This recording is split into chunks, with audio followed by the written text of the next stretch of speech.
Laura, thank you so much for coming on the show. Thank you for having me. Honestly, when I was looking through guests who I wanted to have on the show, your name comes to mind for more than one reason, but mainly just because I think your story, and we'll get into that in a little bit, but also who you are on screen is, I've heard from other people as well, very similar to Laura off screen. And I think that shows you a lot about somebody who's really authentic and genuine, but also has such a passion for their job and what they do, which really shines through.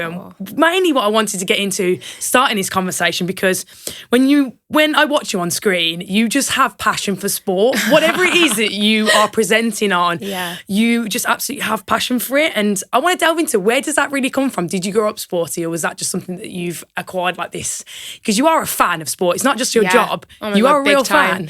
Oh, thank you. That's such a nice introduction. Thanks so much. And I'm so pleased when people say things like that. And that means a lot coming from you as well. Because if I'm enjoying what I'm doing on camera, then hopefully those watching at home will also enjoy it. And so to hear that, it's really lovely. And I think the passion for sport is what fuels me doing the job. It's not about Instagram. It's not about, getting XYZ job. It is about the absolute sheer love I have for sport. And that can be any sport. I've watched schoolgirl netball, schoolboy rugby in my career.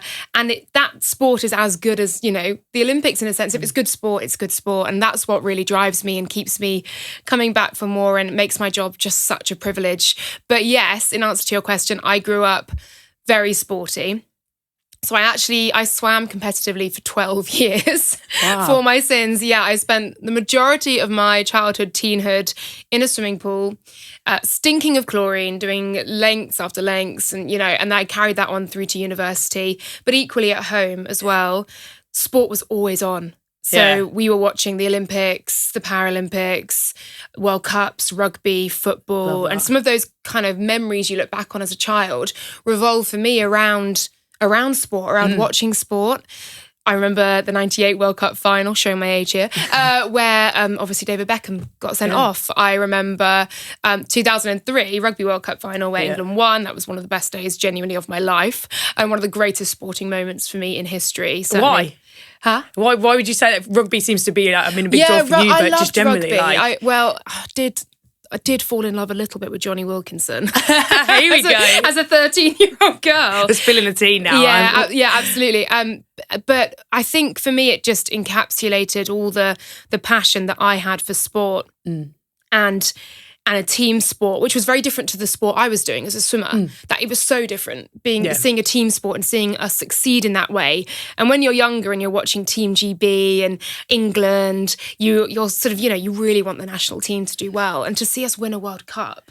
And I think it only dawns on me now how big that was, because we've not done it since. Yeah. It was huge. It was huge. And I think, obviously the rugby's on at the minute as we speak, but watching the national teams, and my partner and I were actually just watching a programme this morning where the guys are actually teaching some guys in prison how to teach. They're playing rugby against the prison officers, and the programme's absolutely awesome. But it brings back all those memories, and it's kind of, when you're watching it, sat there thinking, like, as a young kid, watching those moments, and it brings everything back, but also as well a massive sense of just how incredible it was, and 20 years on from that now. I know. These guys, and we were watching them play rugby, definitely not where they once were, the sort of, but it's those moments to take you back to in sport and ingrained in our memories absolutely forever.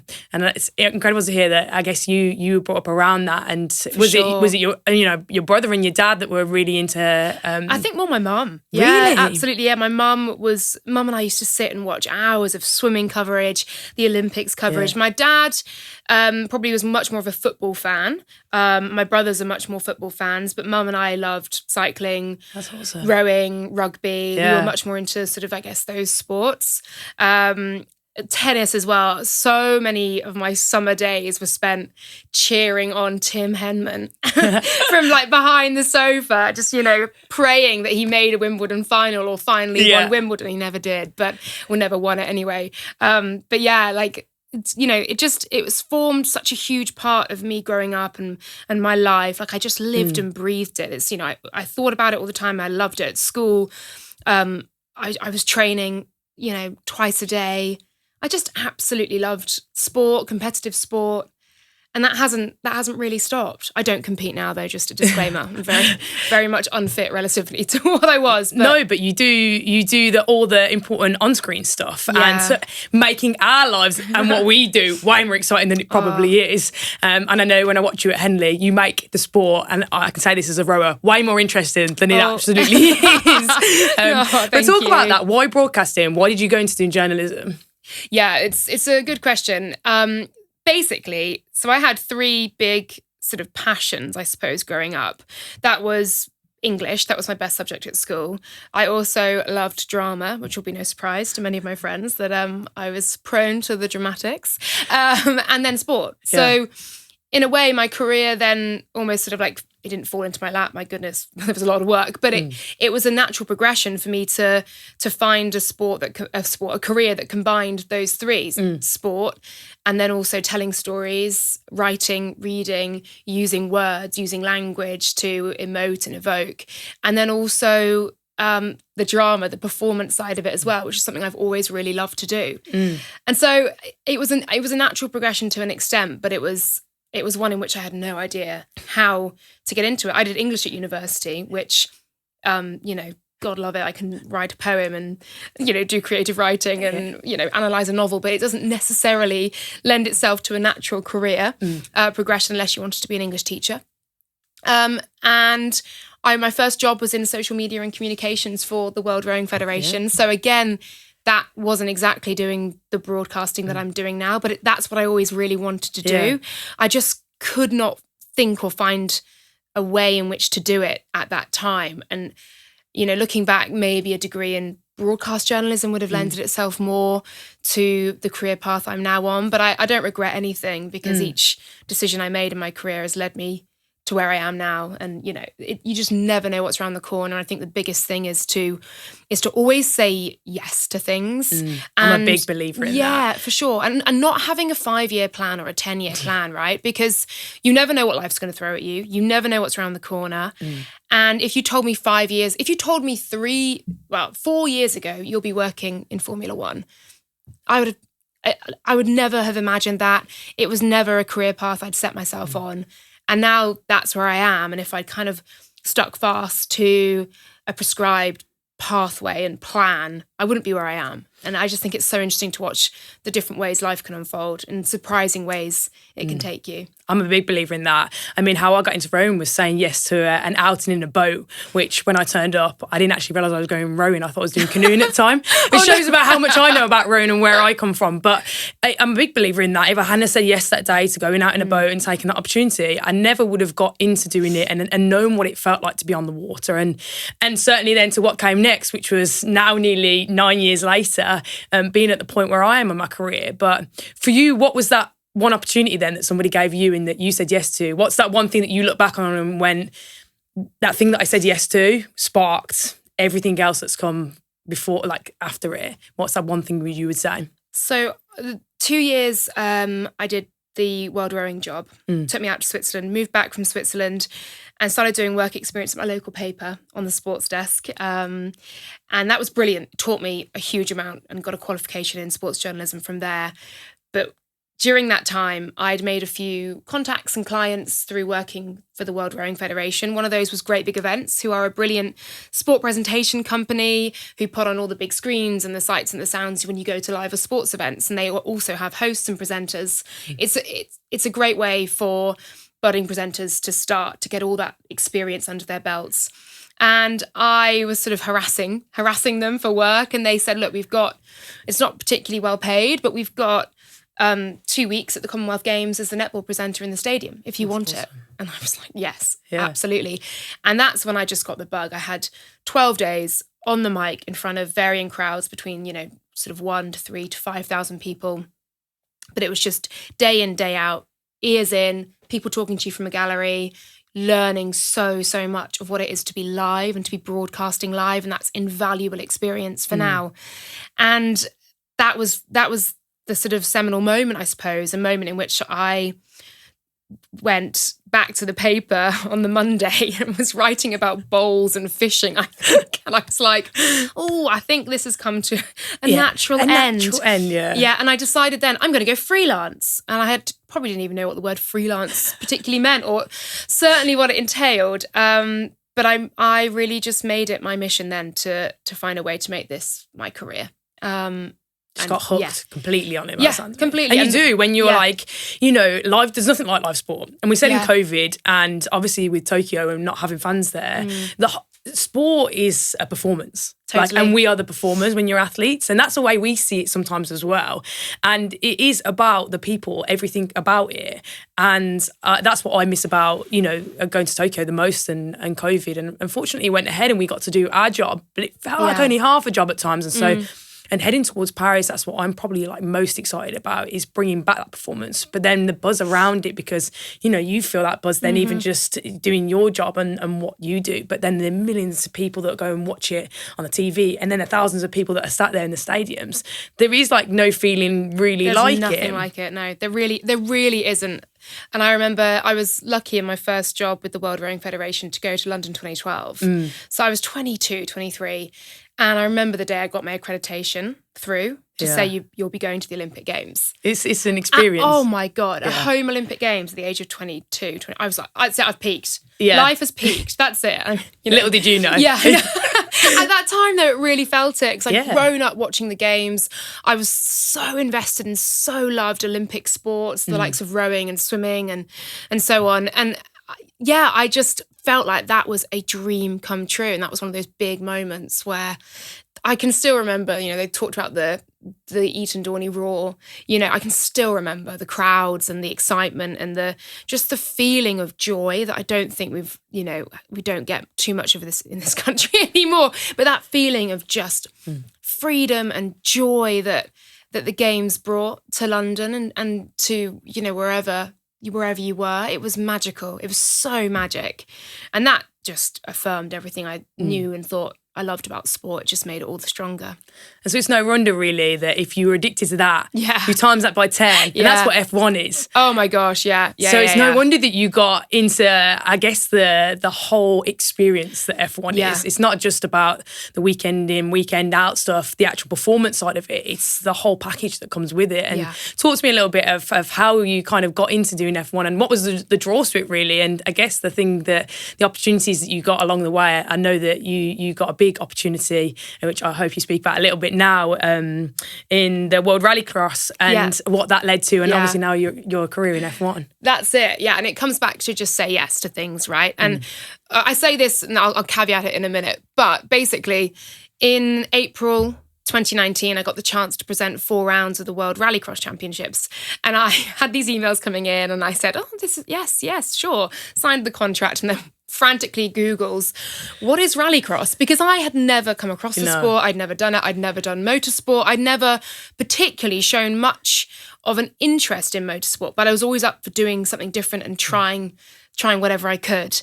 So I just say yes, but then also when you have said yes, do the work you need to do to make sure you're doing justice to the sport and the athletes that you're dealing with.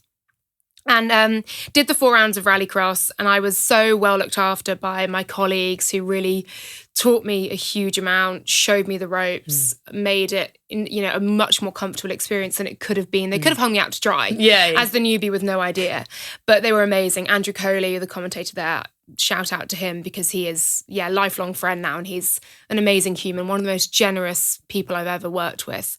I absolutely loved it. I fell in love with motorsport. I really kind of just felt this buzz from it that not I hadn't felt before, but just felt different. There was something about it that felt quite freeing, that felt different, that felt exciting to me. And then people who were watching me present noticed a bit of a shift as well. A couple of comments from friends saying, you seem to really enjoy this. And I said, I don't know why. I don't know where it's come from, but I do. And then from doing the World Rallycross Championships, I was then put in touch with Formula One, who were looking for a presenter for Track TV, which is basically the screens around site, but also a little bit on the international feed as well. And I sort of got in touch and figured I'd be going through some kind of like interview process, but I pretty much had a phone call in which they just offered me Belgium 2019. And I took it. And at that point, I'm thinking, what? I'm going to a Formula One race. That's just beyond my wildest dreams, beyond kind of the parameters of what I thought I'd ever be able to do as a presenter. It was just not something that was in any way in my line of sight. And again, saying yes to it has just opened up an entirely new world for me.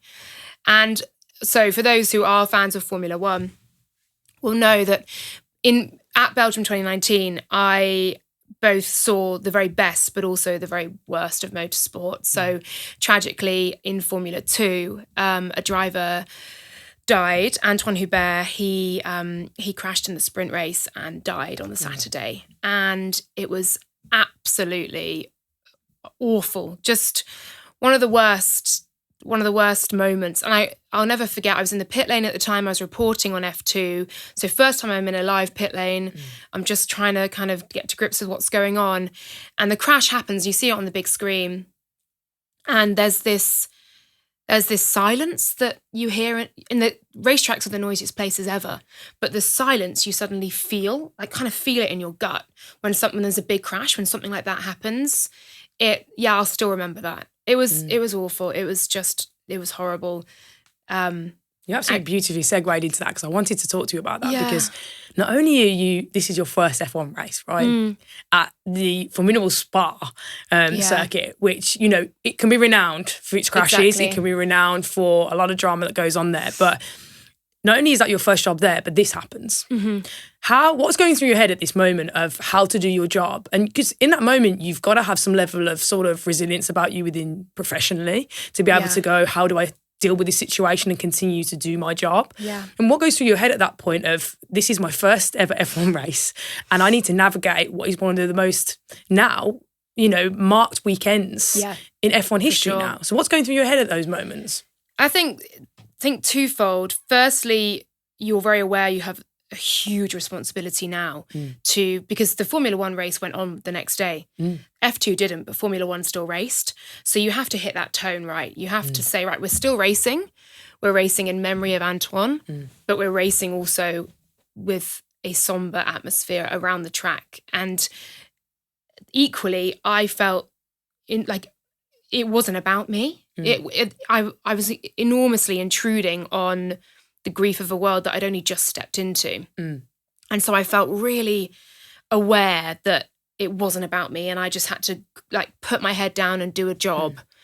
And I did feel like I was intruding because I didn't know Antoine. It was my first weekend. I didn't know the personnel who knew him. I didn't know the drivers at that point. I'd spent 2 days within the paddock, and it just felt to me that, it was a tricky one to balance and get right. People I'd just met were devastated, and I didn't know quite what to say or what, or how to deal with it. And I'm so grateful that I'm still within the sport and can kind of mark, Antoine and that day each and every year, because to have just gone into it and then walked away and that was just one job. It's kind of not. Every time I go to Spa, I feel the weight of it, and I think we all do.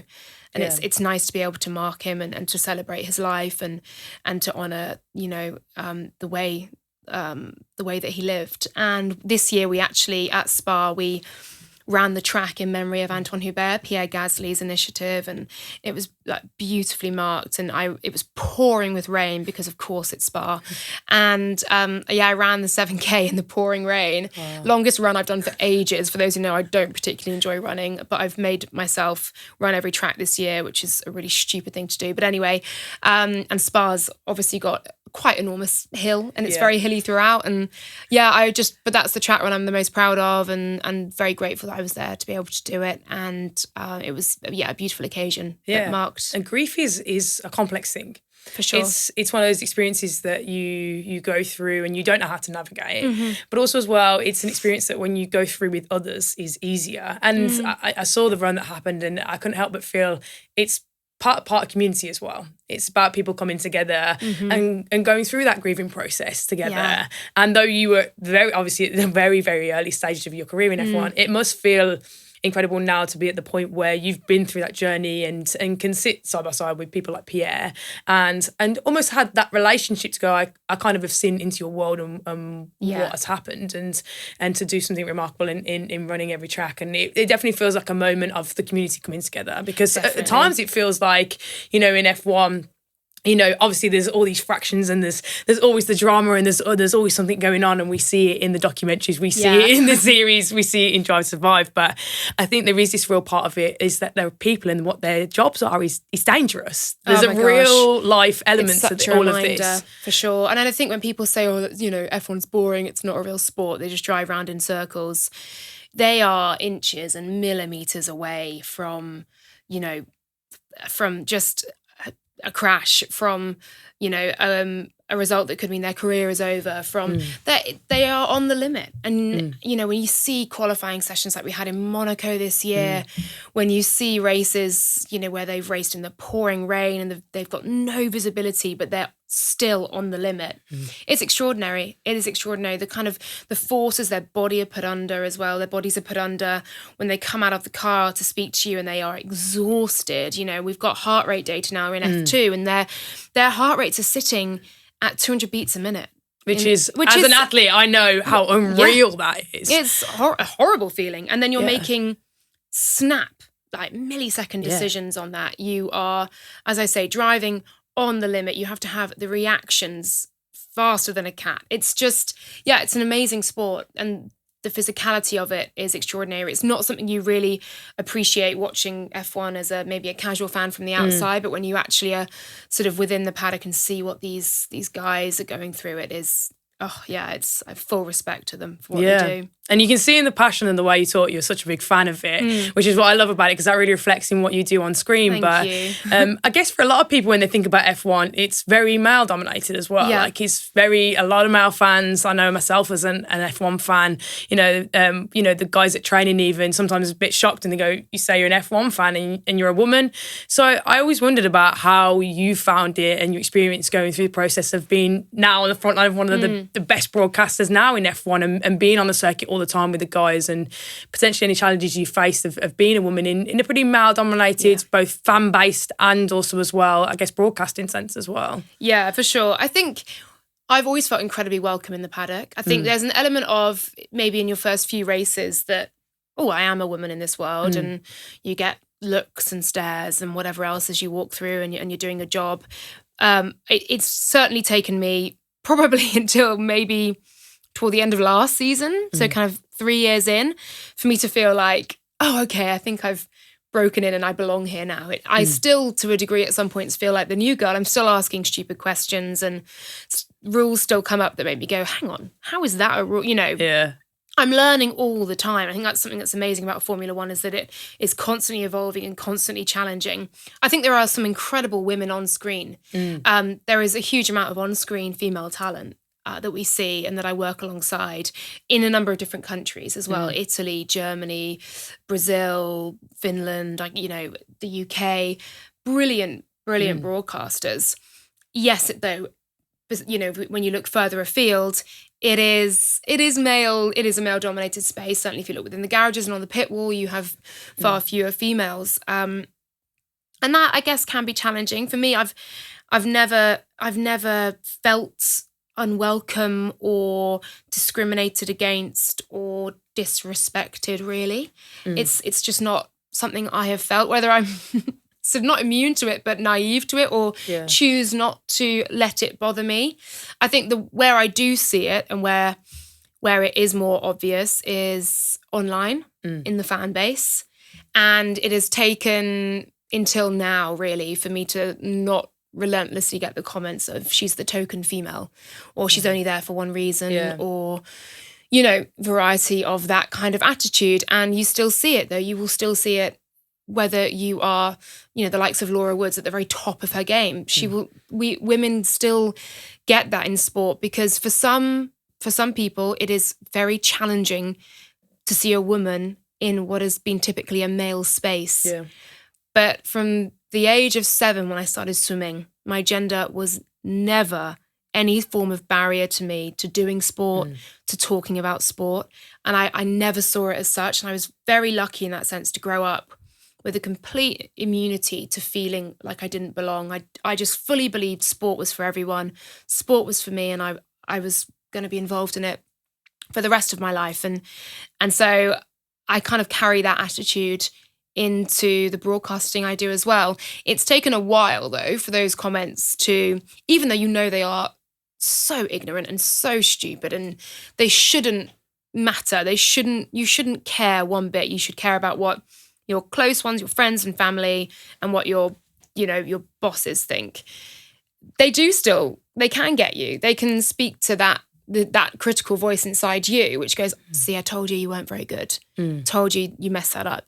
They can sort of speak to that and make that louder. But it's about trying to ignore that and doing a bit more of the louder positive thinking than it is in terms of allowing those critical voices in, and allowing the sort of imposter syndrome that we all have. And I think imposter syndrome isn't necessarily a bad thing. I think it can be, not being insecure, but sort of feeling like maybe you're not quite doing enough or you're not, isn't a bad thing. I think that can keep you hungry, that can keep you ambitious, it can keep you working harder. It's just not a very helpful thing. No. Especially at times when you need to be your most confident. And unfortunately, my job is one in which you need to be pretty confident a lot of the time, or at least have the facility and the resilience to fake the confidence if you don't quite have it at the time. Yeah. And so, negative social media comments and trolling can absolutely play a part in your mind, but it's beginning to just feel like water off a duck's back to an extent now, for sure. Yeah, I guess as you get used to it and you have that experience, and it's sad you have to get used to it though, right? It is sad because I deal with it even within my job, I'm obviously being part of being disabled, but also being part of the LGBTQ community, I get it a lot. And I remember when the football was on, actually, and then the whether it be men's or women's or whatever it be, and the hate that comes from the football community around gay people, queer people, and it's tough because they come out and they find out people that are part of that community, athletes, whatever it may be, and they feel the need to just incite hate on towards you. And I'm not a footballer, I'm not talking about anything to do with football, but the fact that they want to make their feelings and hate so vocal, I find that at times absolutely baffling that people sit behind screens and do that.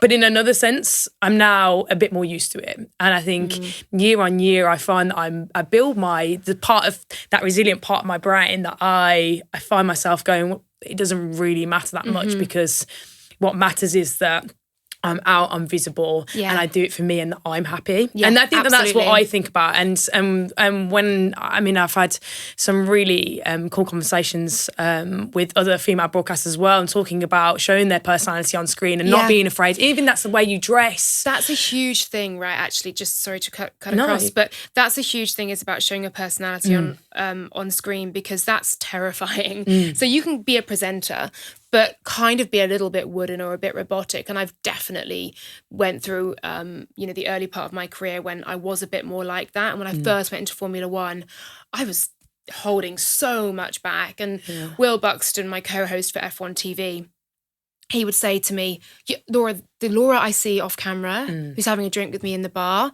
I want to see more of her on camera. That's a great bit of advice. And it is, right? And I've always said that the best broadcasters are those who make you feel like you're just having a drink with them down the pub and they're telling you about the sport that day. Yeah. That's what broadcasting is. It's not, a stuffy, formal form of communication. It's sport. It's fun. It's frivolous. It's entertaining. It's jeopardy and it's drama and it means so much, but it is also meant to entertain and to make everyone feel like they're part of something. And so I think if you are standoffish and formal in a way that you can be when you're feeling anxious and a little bit nervous, then it doesn't come across well. So I said to Will, no, because I'm going to get so much abuse if I do that. I'll get trolled and blah.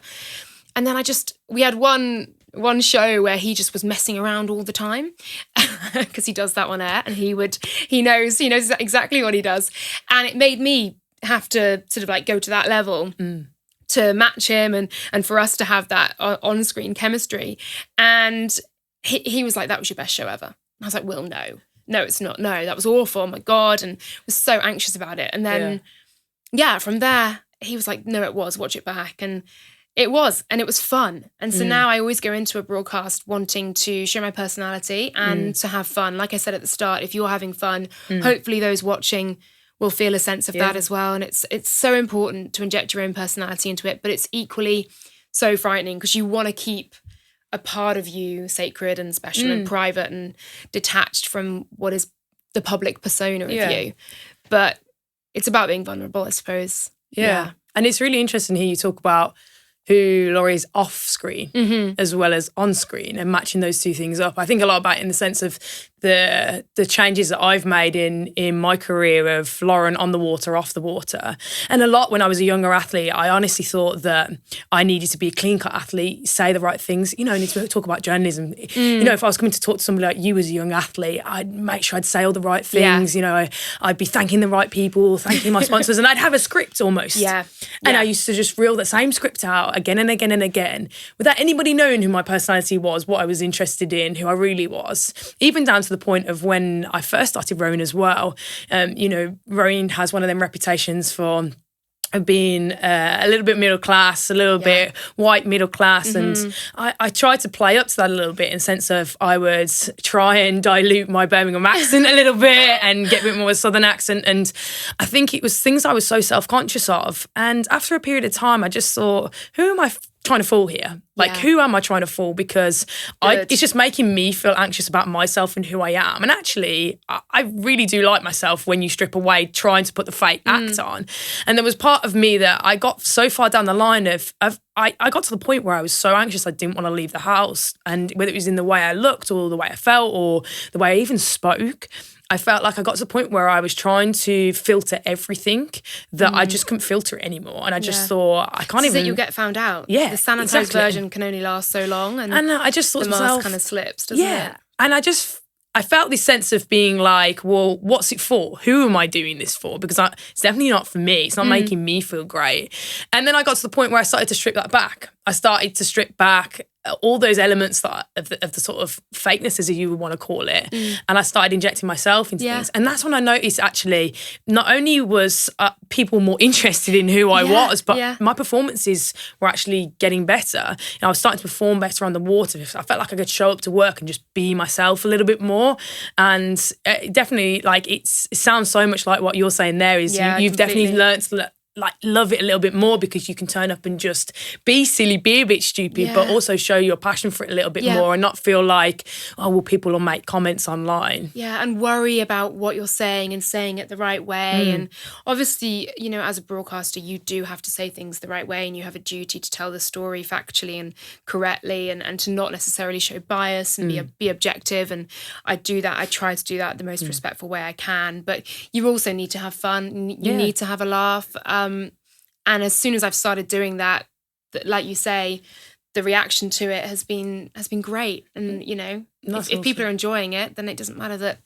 Exactly. And part of, I think, that some of the best broadcasters, especially in F1, are the people that show their personality through and through, and they're known for that then. And I think that's partly the reason, why your success has just gone up is because you're obviously just showing that only the passion for the sport, but also who you are and the way you I'm loving it. Yeah, exactly. That's the thing is I'm just loving what I'm doing, and I feel so at home and so comfortable and finally feel really confident. I think that's taken quite a long time to build up. And I think there's a presumption that if you are in the public eye or in the public persona or, you are on camera, you have this level of confidence that we probably don't have. It's probably half the reason we're doing the job is because we want to perform and please people. And it's taken, it's taken a while for that feeling of real confidence on camera to really come through, and it's a lovely feeling when it does. It feels really good right now to know that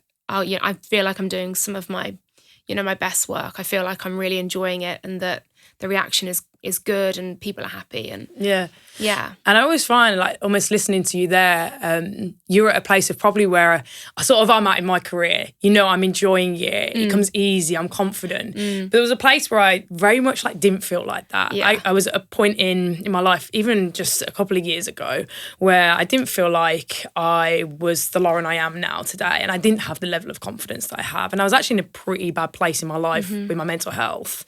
And I know that the confidence that you have now doesn't come from a place of always having that confidence. And I know that you've spoken in the past a little bit about different things that you've been through, and I know that you have mentioned in the past, and you've done some, read some articles around you're unfortunately sort of, I don't know what the best word to actually call it, but a victim or somebody who suffered domestic abuse. Yeah, funny one, victim or survivor. Or so I was in an abusive relationship 2018 to 2019, and escaped that in March 2019, shortly before actually moving into the world of motorsport. So it kind of marries up in a way. But yeah, gosh, and I would not wish that and the recovery from it on anyone. No. It was incredibly hard. It took me a long time to even be able to say the words without feeling in an extreme fear, genuinely. The symptoms that I had afterwards, so mentally aside, mental health aside, physically, in even talking about it, I would feel the fear come right up to here. My heart rate would go.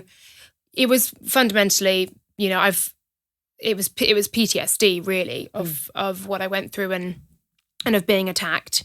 And it's in recovery, what I did was I learned a lot about trauma and how the body responds to it. What I found really useful for me to do in that time, where I was the most broken I've ever been, and at times could not see a way out and could not see how it would get better. And it was the most all-consuming fear, pain, grief that I've ever felt. Trauma, and dealing with trauma and recovering from trauma is unbelievably painful. And the recovery is really tough.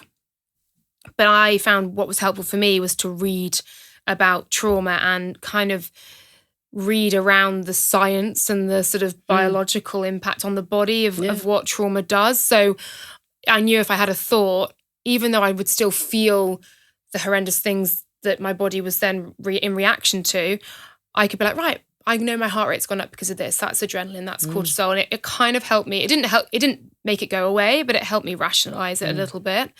But yeah, it wasn't really until 2-3 years ago I felt, okay, I think I've turned a bit of a corner. It takes a long time, and there are still triggers now. I think we all know what the news is like, certainly at the moment, that there's, every 3 days a woman is killed by a man in this country.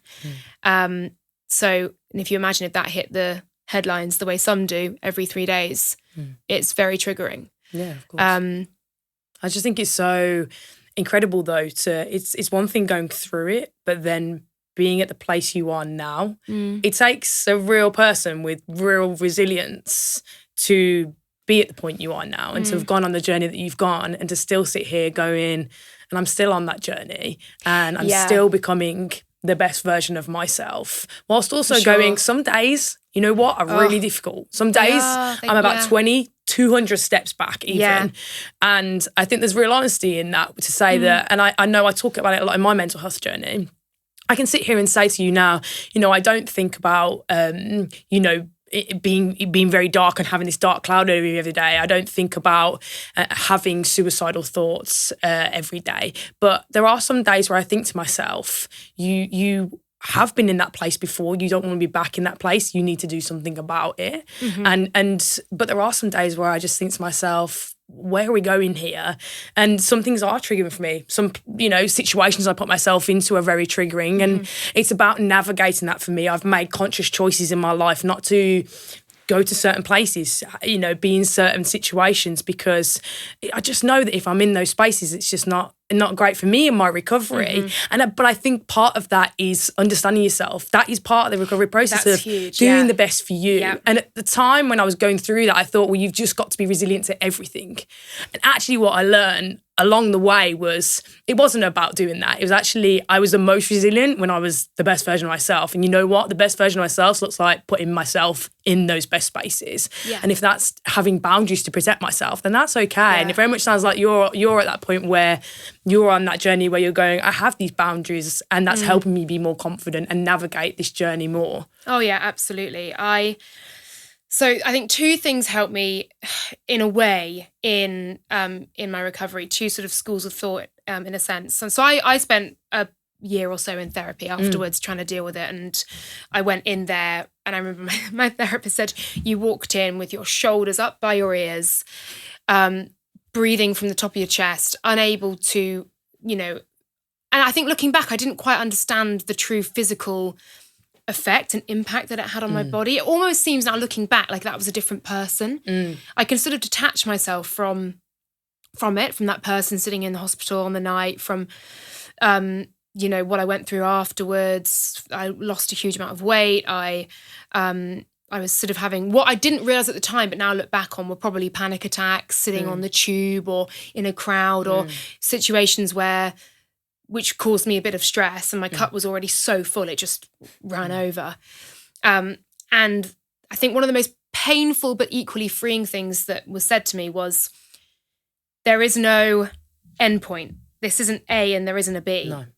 And that's really hard to hear because you suddenly realize, well, there's no end. This will always be with me. And that's the reality, that this is always something that will stay with me and be a part of me for the rest of my life. And remember friends after it saying, don't make this your identity and don't become the girl who, and I haven't tried to make it my identity, but it has formed part of my identity 100%. Without doubt. And I'm not grateful it has. I would never wish this on anyone, but I have come far enough through the sort of journey in my recovery to understand and acknowledge the meaning of what happened to me. I've learned why and how, and I have an awareness now of who I am, and I can now see the meaning of what happened and feel that I am now a better person. But in realizing, right, there's no A to B, initially you're like, well, I'm stuck in this forever and this is never going to go away. It's never going to get any better.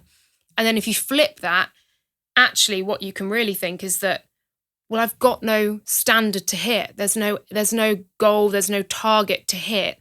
That means I'm not miles away from it. I'm not really close to it. It's just, I just have to live each day. Yeah. One day will be good. The next day might be a bit worse. Then it could be a great day, and I'll just have to kind of ping pong between them and work it out and muddle it out along the way. I remember the first day, actually, it was in April after, and I was working at the tennis and at the Fed Cup. And I remember sitting courtside. I always get confused which sport I'm covering. Courtside. And for a second I thought, I haven't thought about it for 2 hours. And it was a real that's incredible. 2 hours have just gone by and I've not thought about it or had a crushing moment of panic or fear or trauma or been triggered and it was so relieving because it made me go, maybe it's possible that there is a world in which I won't think about it all the time. And so you live life going, well, today I thought about it once every 5 minutes. Yeah. And then a couple of weeks later, I think I've thought about it every hour. And the reality is it's always a part of you. And there's a grief model as well, which I find really, really sort of comforting in a sense. And being a part of a relationship where you lose someone, or certainly being in an abusive relationship, there is so much grief when it comes to an end, because you grieve what you thought you had, the person you thought they were, you grieve the person you used to be, you grieve the loss of innocence, you grieve the betrayal of an abusive relationship is so difficult. It's so intense. And so there is so much grief. And initially when something horrible happens, whether that's you've lost someone or it's the end of a relationship, grief is this huge, big monstrous storm around you and you're this tiny little person in the middle, right? And then over time, what happened to you, this big monstrous storm, doesn't diminish. It doesn't get smaller. And in a way, that's a good thing because it shows what happened to you is real and it means something, and the way you're feeling about it matters and is valid, right? What happens instead is that you, the little tiny person, you over time grow and grow and grow and grow. And eventually you're the same size as the storm. So you know that you have the resilience to weather it and to fight it and to beat it. And then over time, you become even bigger and bigger. And so you become bigger than what happened to you. And I think that, in my mind, is what's happened to me. And that's how I feel, that it's still there. It's still in me. I can still conjure the feelings and the thoughts. I can still remember what happened. And I don't particularly talk about it now, but if someone was to sit down and ask me, I would be able to recount it. But what I can do now is see meaning in it. And I can use what happened to me to help others. And I know that I can live now an incredible life despite what happened to me. And that is the most wonderful end to a journey that I don't think has an end. But I feel now that I am in this place in which, I can truly say I'm happy and feel an incredibly whole person again. You are stronger than a storm. That's what I take from that. For sure. And I think people used to say to me, oh, you're so brave. You've been so brave. And I didn't feel remotely brave. No. You don't feel brave because you're not trying to be brave. You have no choice. No. You're sat there thinking, you it's have like, no choice. Like when I became disabled at 13, and I remember people saying to me, like, how did you do it? How did you go on? It's like I had no option. Like, what was I meant to do? You have two choices, right? I have two choices. You go through or you go out. Yeah. And, I'm just trying to be here, live every day and make it through to the end of the day, wake up and do the same thing again. Yeah. And I think that when people say to you, how did you find the strength? How did you find all these things? I didn't find it. It was just, I was forced to do it. Exactly. And slowly along the way, then you find the strength, which is what I think is so beautiful in what you're saying there, is slowly along the way, you then do find the strength to overcome and have those moments of not being able to think about it for 2 hours. Yeah. But at the very start of that journey, he's literally just battling it through every single minute. It's you have no choice. You wake up, you remember what happened, you remember the situation you're in, and you go, right, I have to get through today. Okay. And you go on with your day. The only way through, or the only way out, is through. You have to just go through it. And I remember there was one day in 2019, and I wouldn't say necessarily that I had suicidal thoughts, but there was one day in 2019 where I just wanted to get off. I just wanted to. This is my stop. To not be here. Yeah. For a length of time. There was a point in which I just could not physically and mentally deal with it anymore. And I remember it so clearly. I was in a hotel room because obviously I was away working, and crying my eyes out and just thought I would never have done anything, had no plans to do anything, but I just thought, stop the world, I want to get off now. This is enough. I can't do it. But time goes on, and you wake up the next day and you do it, and you do the next day and you do the next day, and you just, it's not bravery though. It's, you have no option. You have no choice but to just keep going. And, I wouldn't go through it again, but I had no choice. It happened to me. And so I've become a better person because of it. I've grown as a human being, as a friend, as a girlfriend now, as a daughter because of it. I'm now a better person for it. I wish I didn't have to go through it. It's not a club I would want to be part of or want anyone else to be invited into. But sadly, it is an epidemic in the UK. Violence against women, male violence against women is an epidemic. And there are many more who are part of and will be part of this club. And I wish it wasn't the case, but I just always, I always said that if my journey or my story can help anyone in seeing that there is light at the end of it, and there is a life after domestic abuse, there is a life after an abusive relationship, and that life can be so good and so happy and so full of joy and freedom and light and love.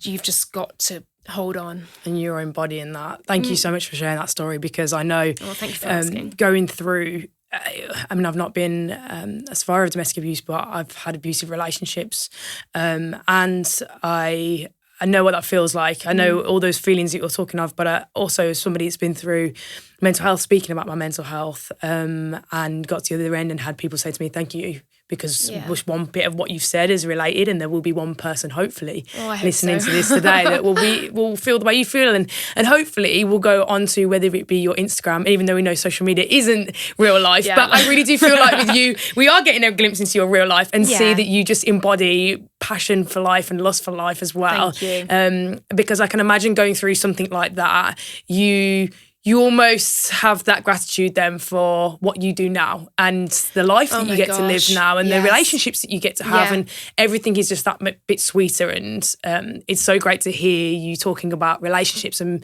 being able to really genuinely enjoy the experiences you're going through, because after trauma, it can be hard at times. There are certain experiences, even I have now to this day, where I'm in the most crazy of situations, like my lifelong dreams, and I'm thinking about how I don't want to be there because I have anxiety. And then there are parts of me that I absolutely love, some of the experiences I get to, sitting here, getting to talk to you today. That's all fed from, part along the way of my trauma, and coming and talking about that, and hence why I started the podcast, really. And to come to a close of this podcast, and really why I set the podcast up was to pass down, whether it be a nugget of information, something that somebody listens to that helps them go through the place that you were maybe in a few years ago and go, I could beat that and I can have that.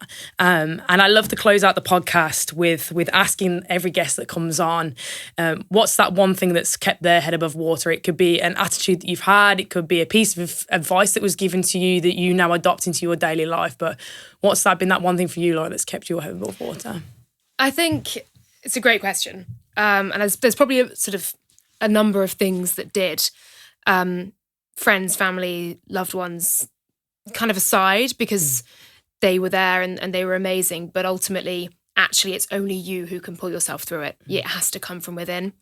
And I think for me, it was finding the joy and love for my job and for my work. And actually, it was, in a sense, at that time, I moved into the world of motorsport, and worked with, as I mentioned, Andrew Coley. And I'll never forget, first job we were having a chat, on the roof, on the pit building roof, and in Barcelona. And I told him what had happened.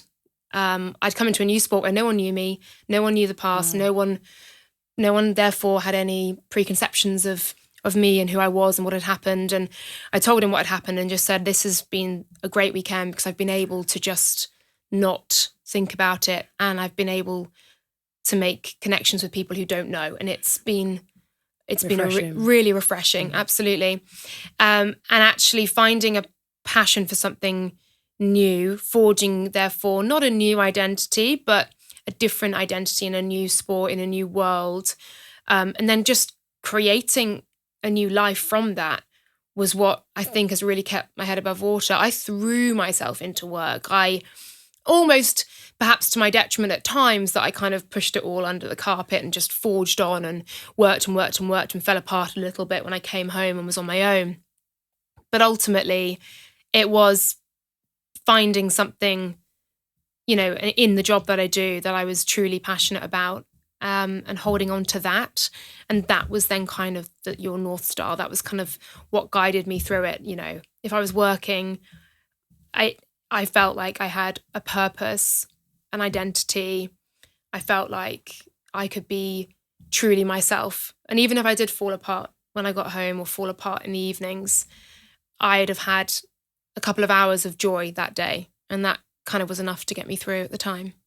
I love that, because that's what I do with rowing. Yeah. It's the reason why I'm partly as successful as I am, because the more life has got tough for me, I've just thrown myself more into wanting to be out on the water more and in my safe space. And I guess for you, your job's definitely your safe space, and where you get to absolutely escape the world and just be in your element. And I love that. And I think that's a beautiful bit of advice to end on, of throw yourself into your safe place, something that you find is your escapism in the world. And even if it's for a few hours a day that is distracting you from whatever's happening in your life, throw yourself into it, because as well, the advice you gave on earlier in the show as well about just saying yes. Yeah. Like those two things combined, the absolute limit is endless to that. You never know where you get yourself, and like you now, and the next steps that you're taking, I mean, absolutely soaring off in your career in F1, and I really hope to see you doing even more incredible things and being stronger than the storm absolutely every single day, because that's what we're here to do, and